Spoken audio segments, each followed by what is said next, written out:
Welcome to the deep dive. You send us sources, we dig into the insights. That's the idea. Today, we're heading down a very famous path, the Yellow Brick Road, actually. Ah, the wonderful Wizard of Oz, L. Frank Baum. Exactly. We got some great presentation materials from a listener, and we're going to explore why this book, it was published way back in 1900. Yeah, over a century ago. Why it still feels so, relevant, so present in our culture. It really is fascinating. It started as children's literature, obviously, but it's become this huge thing in fantasy and just, everywhere. We're talking Dorothy, Kansas Girl. Right, and that cyclone whisked away to the land of Oz. Totally unexpected. And it's got everything, doesn't it? Tornadoes, witches, some good, some wicked. The Emerald City. The Emerald City. And the wizard, of course, this mysterious wizard. But beneath all that adventure, you've got these core themes, right? Courage, heart, wisdom. It's all woven in there. So our mission today really is to figure out why this story, which seems kind of straightforward on the surface. Kind of, yeah. Why it resonates so deeply, why it's lasted. So, where do we start? The beginning, I guess. Yeah, let's start there.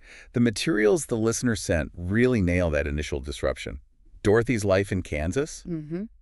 It's painted as pretty simple, right? Maybe even a bit drab or tough. The Dust Bowl era feel, almost. Exactly. And then, bam, this tornado hits. It's not just weather, it's this total upheaval. Lifts her, house and all. And drops her into this completely different world. Oz. With totally different rules. And what an entrance. Straight away. The house lands on the Wicked Witch of the East. Gone. Just like that.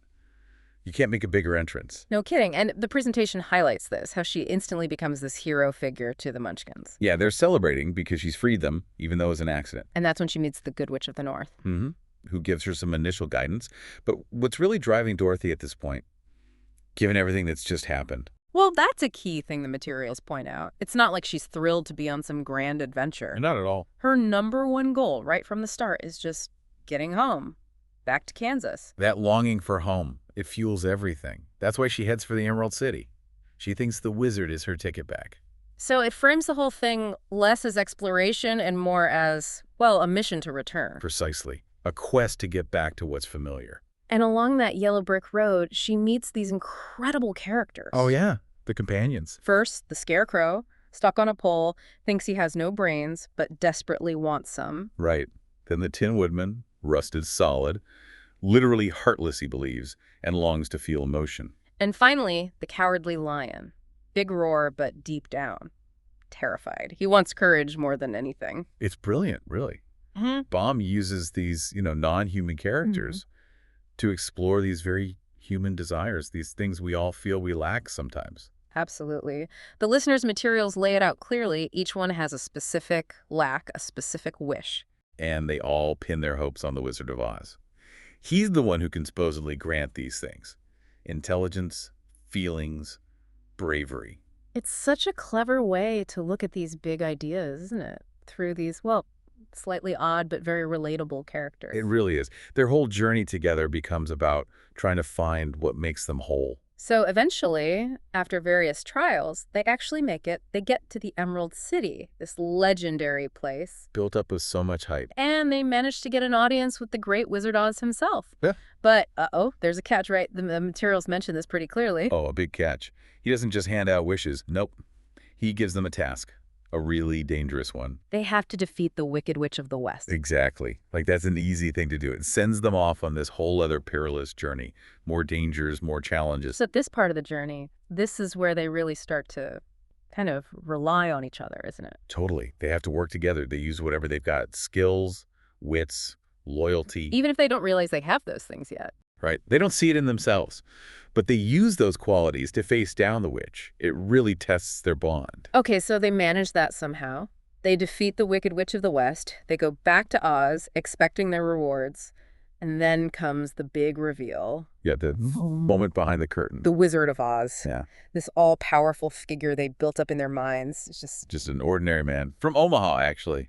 Yeah. A bit of showman, a humbug, no real magic at all. Just illusions, smoke and mirrors, like the materials say. What does that do to the group? That must have been a huge shock. It's massive. Yeah. But it's also the turning point, the real magic moment, in a way. How so? Because when they realize the wizard can't give them what they want, they're forced to look inward. Ah, okay. And they start to see, maybe with a little prompting from the wizard, that they had these qualities all along. Like the Scarecrow, he was actually having good ideas the whole time. Constantly. And the Tin Woodman, he was crying, showing empathy, being incredibly kind. Right, he worried about stepping on ants. Exactly. And the lion. He kept facing his fears to protect his friends. He acted bravely, even when terrified. So the journey itself brought out what was already inside them. They just needed to recognize it. Precisely. The trials forced them to use those inherent traits.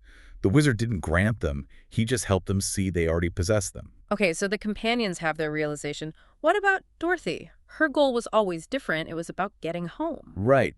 Her story wraps up with another chat with Glinda the Good Witch. Originally the Good Witch of the South in the book, though often conflated with the North. Ah, details. And the presentation mentions the silver shoes. In the movie, they're ruby slippers, but silver in the book. Yes, the silver shoes. And Glinda reveals that these shoes Dorothy's been wearing almost the whole time. Uh-huh. They had the power to take her home all along. She just needed to learn how to use them. Click her heels together. Wow. So the means of her return was with her from the start. Pretty much. It symbolizes in many ways that the power was within her. Her own strength, her desire, combined with this, well, latent magic she carried. So it wasn't about finding some external force, but realizing her own capability. Exactly. It reinforces that theme. There's no place like home. It's not just sentiment. It's about appreciating what you have, your roots, your own inner strength. That makes sense. And the materials we have really hammer home these underlying messages. It's way more than just a kid's adventure. Definitely not. It's saying these essential things, wisdom, compassion, courage. They're not things you get.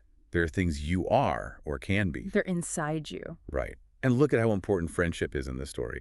Mutual support. Oh, absolutely. They wouldn't have made it without each other, covering each other's weaknesses, encouraging each other. That teamwork is crucial. And it also speaks volumes about self-belief, doesn't it? They only saw their own strengths when they were really tested. So the presentation's point that it's more about personal growth than actual magic that really lands. The magic is almost secondary to their internal journeys. It really is.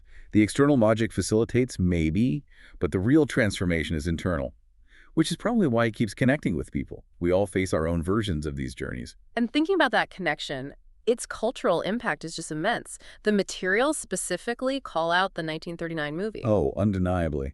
That film cemented Oz in popular culture forever. It became this technicolor musical phenomenon. And that song, Over the Rainbow. Iconic. Just captures that universal feeling of longing, doesn't it? Hope for something more. Timeless. It really is. And the influence keeps going. Like the presentation notes with Wicked, that musical reimagines the whole backstory. It shows how potent the original story is, that it keeps inspiring new takes, new interpretations, even now. There's also a structural point the materials touch on briefly, the hero's journey. Ah, yes. Joseph Campbell's monomyth. You can definitely see it in Oz. Right. Dorothy starts in her ordinary world, Kansas. Check. Gets the call to adventure the tornado. Meets allies, the Scarecrow, Tin Woodman, Lion. Faces trials and tribulations, the Wicked Witch, the Wizard's task. Has that big realization, the inner transformation. Learning about herself and her friends. And then ultimately returns home changed by the experience. It fits that classic archetype perfectly, that deep, resonant storytelling pattern humans seem wired for. So wrapping up this deep dive on the wonderful Wizard of Oz, it's pretty clear, isn't it? It looks like a children's fantasy on the surface. Bright colors, talking animals, witches. But underneath, it's this really profound story about finding yourself. Realizing that the things you think you lack, the courage, the heart, the brains, are actually inside you already. And about the power of friendship to help you see that. It's all set in this amazing imaginative world. Which brings us to a final thought for you, the listener. Something to chew on, inspired by the prompts and the materials we received. Yeah, think about Dorothy and her friends on their journey. What's your Emerald City right now? What goal are you striving for? And maybe more importantly, what qualities, what courage, heart, or wisdom do you already possess that could help you get there? Maybe you just need to recognize them. Or perhaps, think about which character's desire resonates most with you at this moment. Is it the Scarecrow's wish for intelligence? The Tin Woodman's longing for heart, or the lion's need for courage? What does that tell you about where you are on your own path? Some interesting questions to ponder. Thanks for joining us on this trip down the Yellow Book Road. And a big thank you to the listener who shared their materials. It was great revisiting Oz with this focus.